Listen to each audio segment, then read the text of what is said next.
even if you're not a leader, you can lead with empathy and compassion no matter what your title is, right? And that ultimately can create a culture from the bottom up.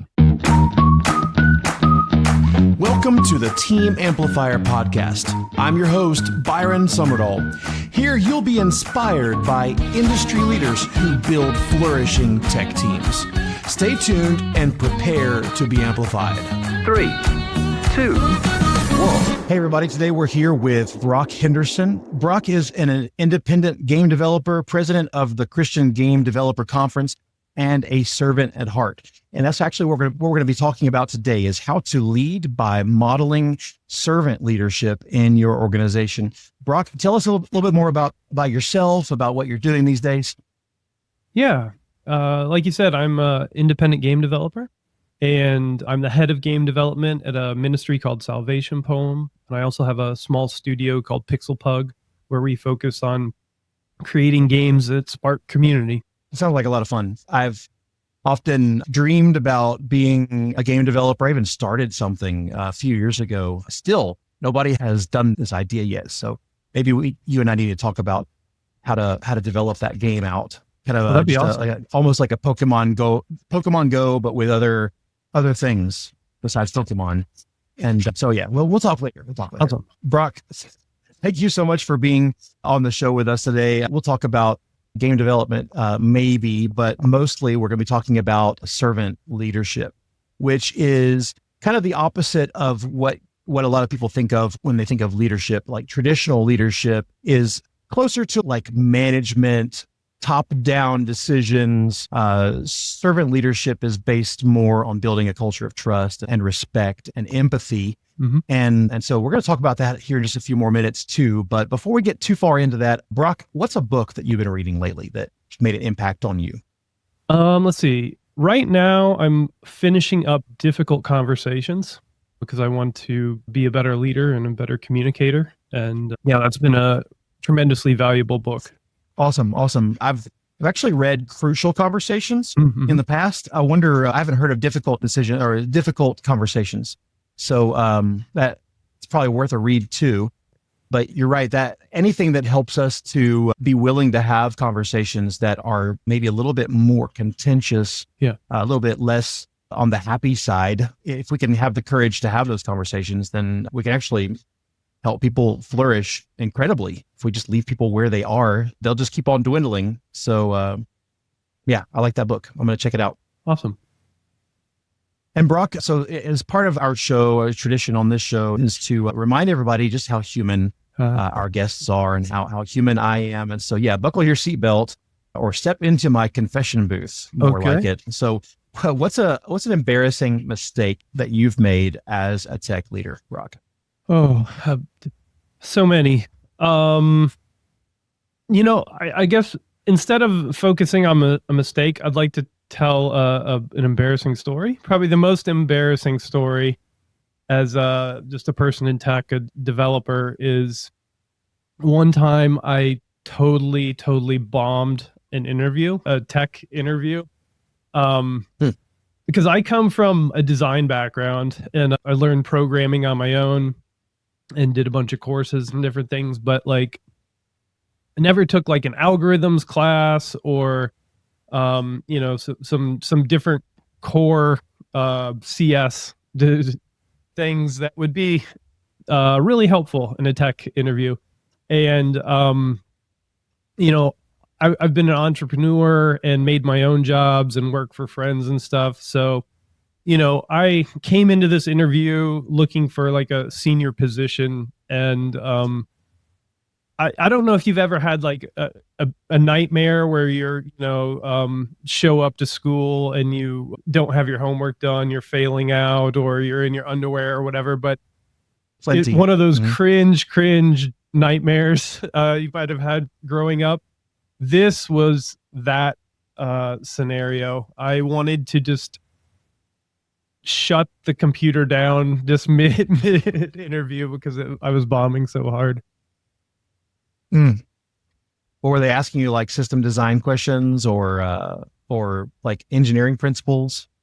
Yeah, there are just some like, leak code questions and, optimizing loops and different things and things, I should have been prepared for. I just wasn't and and it just took me off guard and then it just got worse and worse from there. So I thought we were going to, Man, write some actually, code and do some things like that, but it was kind of like solve some real problems. Yeah. Man, I actually don't fault you at all. That might have felt embarrassing at the time, but I have a feeling that just wasn't the right place for you. In years past, and this might be my embarrassing moment, maybe in years past, I was trying to find efficient ways to hire developers, right? And when you're vetting a lot of developers, you've got to kind of do some things to that you don't like to try to filter the list down.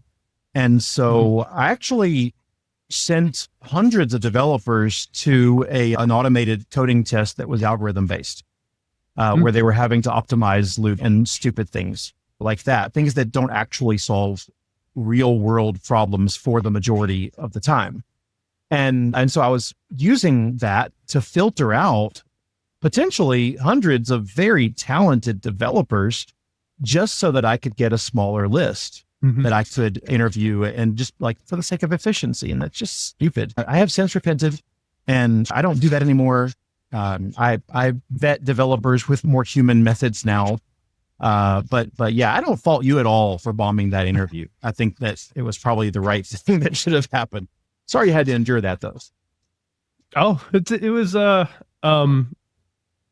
good life lesson and revealed a bunch of blind spots as well. So yeah. Cool. So we're talking about servant leadership today. And though a lot of people they might have heard of it and they may have an idea of what it is, they may not really know what servant leadership is, what it's about. So tell us real quick, Brock, what is servant leadership? It's a leadership style that kind of puts it's a heart posture, I would say, that puts other people above yourself. So your colleagues and coworkers and your employees, you are leading in a way that elevates them instead of just focusing on yourself and the organization. So just because I want to really help people understand what's going on with servant leadership, I have a feeling that somebody right now is listening and hearing what you just said, and they may think that servant leadership is just about trying to make everybody happy. And that might be a byproduct, I think, of servant leadership sometimes. And happiness, there's nothing wrong with happiness, but this podcast is all about human flourishing, and human flourishing does not always mean happiness. Like you can be happy and completely going down in flames, but you can be flourishing as a human, but having plenty of times in your life when you're uncomfortable, kind of like that oyster that's producing a pearl. And so tell me, Brock, from your perspective, what does servant leadership have to do with human flourishing? I think it has to do all of it. I mean, I think at the heart of it, you are seeing the whole person and you want them to flourish in all areas of their life, not just work, not just personal. And servant leadership is about putting them and empowering them so that they can flourish in their environments. So give us some examples. How are you currently modeling servant leadership in your day-to-day? Yeah. So as a game developer, I'm the head of game development at Salvation Poem. And we're developing a game right now called Clayfire. And I'm pretty much the primary developer. I work with designers and artists and audio people and writers. And the cool thing is that in my role is I'm kind of like the glue, right? We're bringing all those things together to help create this experience.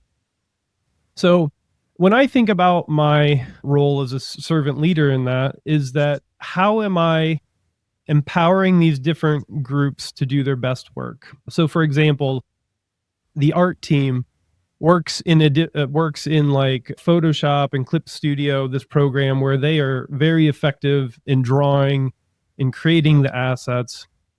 And I need to work with them to create a pipeline that makes it as simple as possible for them to bring the art into Unity. We're developing the game in Unity. So that's one example. The other example is I work with designers all the time. Now they do have tech skills, but we would rather not have them having to rely on that. So I spend a lot of time trying to understand the way that they want to work and what would be the most efficient ways that I can expose the data and properties within Unity so they can iterate quickly. So a lot of my time is spent figuring out and understanding the best way that I can implement something for the way that they want to work with it. So it's not about me. It's not about how I think about the problem or how I would like to set it up, but it's all focused on them and empowering them to work as quickly and with as much freedom as possible. Yeah, I can see that one way that you are working is in handoffs and triggers. I'm doing some of that in my team right now, where we're talking about processes of where one person is doing this work over here and another person is doing this work over here, and this person is ready for or waiting for something to be completed by person A. So person B, we've figured out, needs to tell person A how they want to receive that work. Yeah. What are the inputs and outputs? What do they expect? What's the format that they expect it to come in? And we've discovered in our own team that attention to triggers and handoffs is really helping both sides to flourish more. Yeah. Because they have a say in how they receive information. It's aligned with how they want to work, how they work best as a person.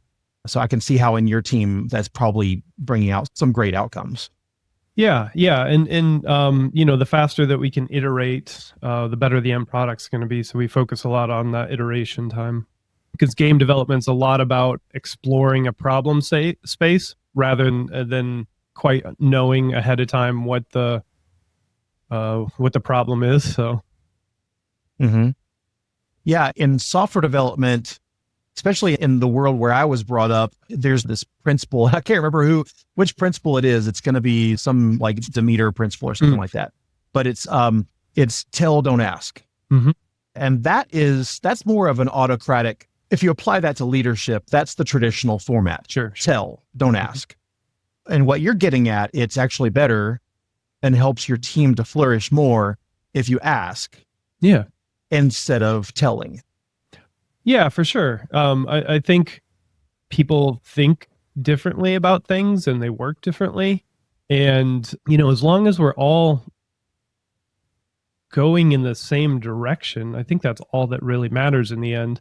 There's definitely room for people's individual personalities and quirks and stuff. It doesn't have to be authoritarian always, right? Like we just need to be headed in the same direction.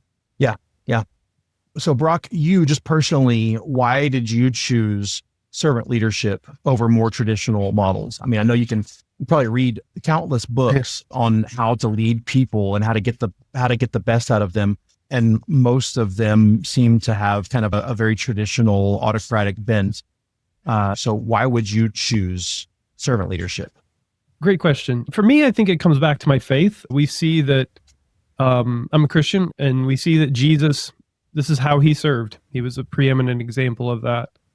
But even if you're not a believer like me, this is the best form of leadership, and you see it over and over again. And writers like Simon Sinek in the book Leaders Eat Last explores this in detail.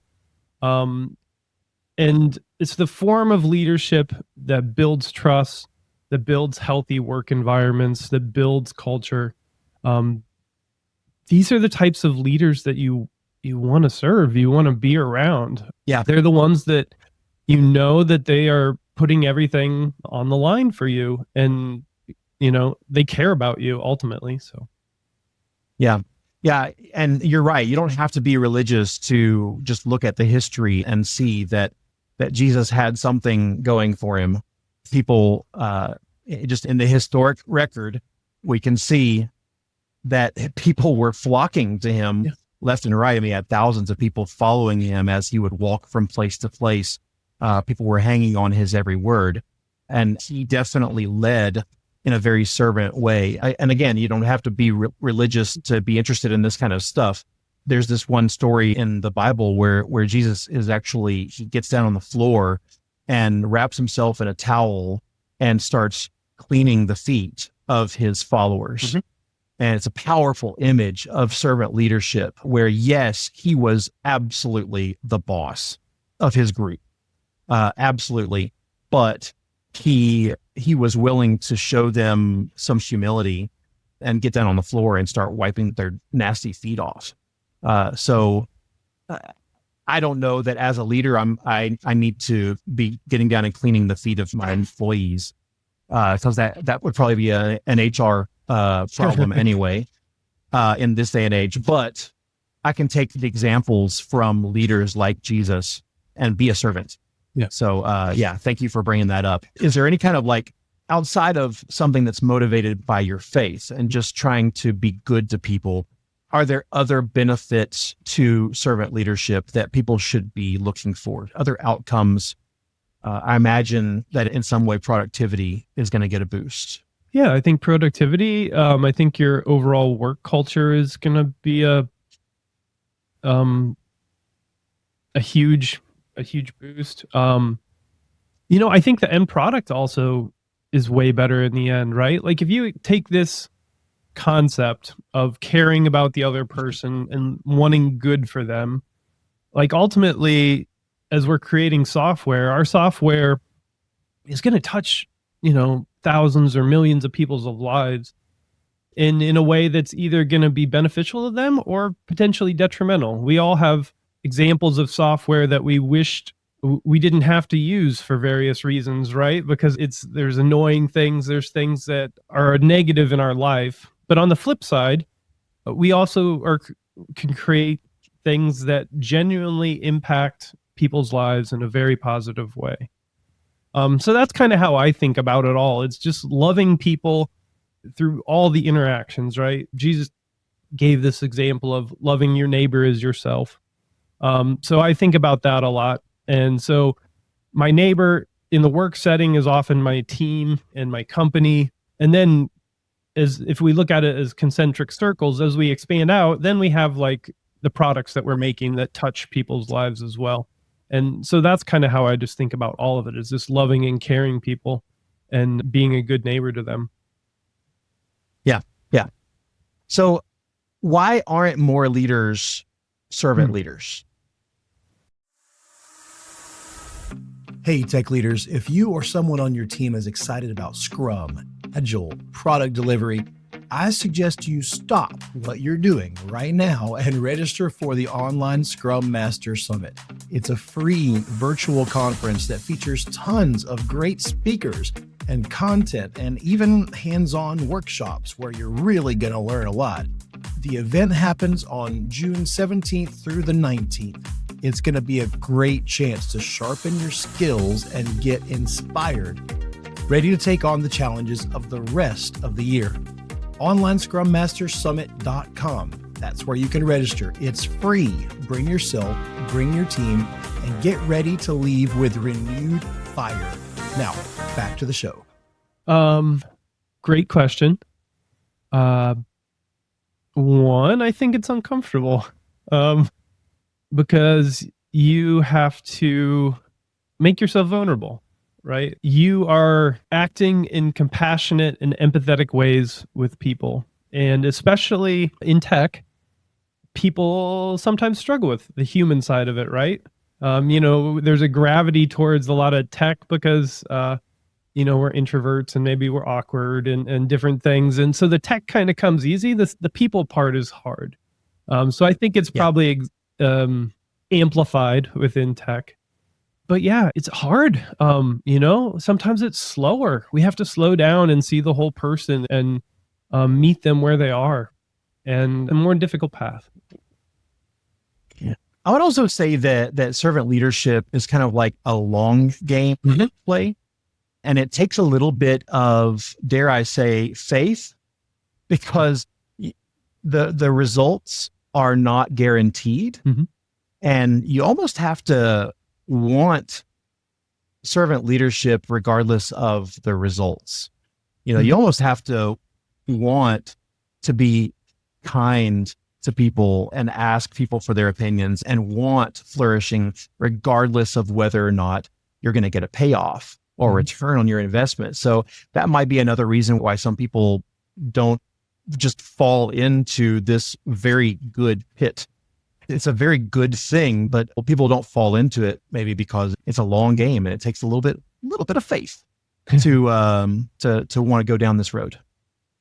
Yeah, I can see that. So when tech leaders actually do want to model servant leadership, they're trying to make this move from traditional to a more servant leader model.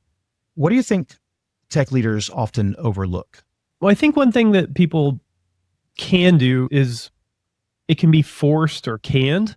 What we're ultimately talking about here is a heart posture, right? That you need to genuinely care about the people that you're working with and the people, under you if you're in a leadership position. And, we all have been in circumstances where people have asked us a question and, like, how are you doing? Oh, fine. They didn't really want to, hear the truth about how you're doing. They just wanted to do the formality, the social construct of that whole thing.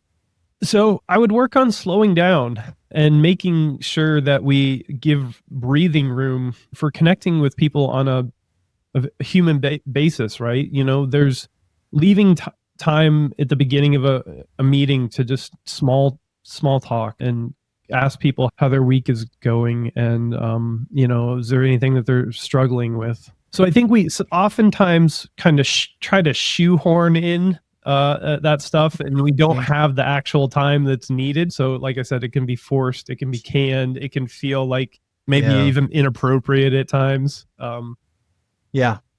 It's almost like me trying to go to London and sit in a meeting with a client and try to use a British accent. And it's kind of, that's not my native accent. No.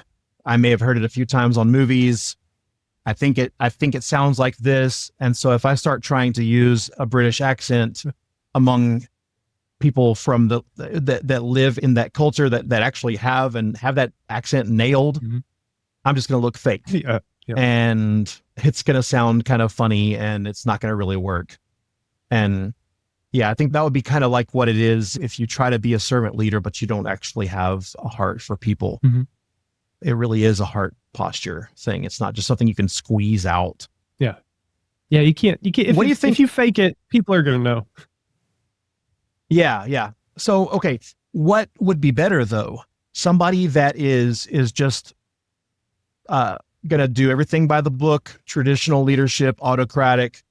They're basically going to dictate everything versus somebody that is trying to shoehorn and somebody that is trying to just implement the systems without actually having the heart to back it up. Which is better? Which would you rather have? Personally, I guess I would rather have just all business and that kind of rigid structure. If people are going to fake it, like I hate fake people. Yeah. And it's kind of like somebody trying to implement agile in an inherently waterfall organization. It's, you might implement some of the systems, some of the ceremonies, but in the end, it's still a horrible situation, or maybe even worse, because it's kind of like one side is lying to the other side. Mm-hmm. And so, yeah, I'm with you. It'd be so much better just to have the full on traditional autocratic leadership style, mm-hmm. because at least then I won't get tricked into working for them, or at least then I know where everybody stands. But when somebody's trying to kind of shoehorn a thing that doesn't really flow out of our hearts, mm-hmm. it is just going to be disastrous. It's going to feel bad, look bad. Yeah. And I would say that it's not, this approach is, even if you're not a leader, you can lead with empathy and compassion, no matter what your title is, right? And that ultimately can create a culture from the bottom up, and maybe the leader will eventually adopt. I've never seen that happen, but I would like to think it's possible. It does sound nice. I've been on the other side of that, man, so many times, and where the team underneath, especially with agile transformations and things, the team underneath is trying to convince everybody else to get right. And it hasn't worked out so far, but like I said, I hope that it can be done just for the sake of people. Yeah. Brock, tell me about one thing you think tech leaders should do tomorrow to start promoting team flourishing. Schedule time to check in with the people on your team. Put it on the calendar, make it part of just what you do. It can just be a small check-in, and I would say that it'd be focused on just them as a person. I guess within a whole sphere of work, they're a person in the work environment, right? Like the more holistically that we can view people and understand how it's all connected, like a person's work life is connected to their personal life and their personal life is brought into their work life. And so all that affects each other.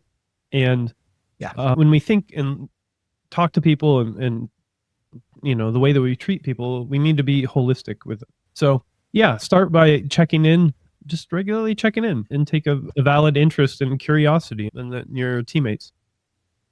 Yeah, I like that. So if anybody out there that's listening that's not yet doing these kinds of like one-on-ones or check-ins, just right away, right now, stop everything you're doing, set a recurring meeting on your calendar for each one of your direct reports, and start getting to know them, get to know their hopes and dreams.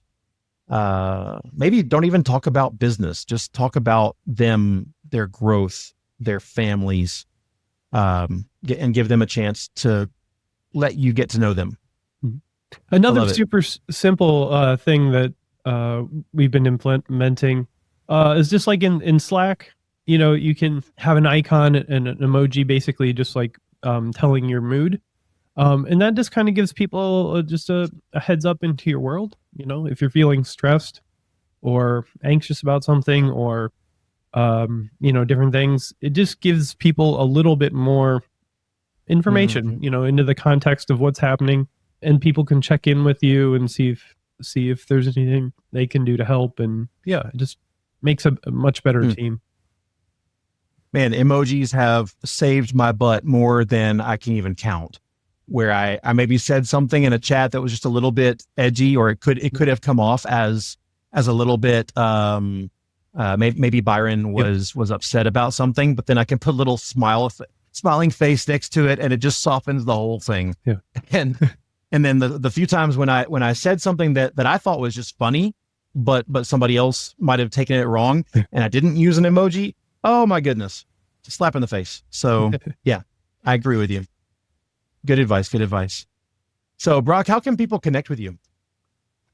Let's see. If you want to know more about me, I have a website, brockhenderson.com. Connect with me on LinkedIn. That's the best way. Awesome. We'll have links to those in the show notes. Brock, thank you so much for your time. This has been a great discussion. It's going to help a lot of people, and can't wait for the next time. Awesome. Thanks for having me. This has been another episode of the Team Amplifier podcast. Thanks for joining us. Now, get out there and be a team amplifier.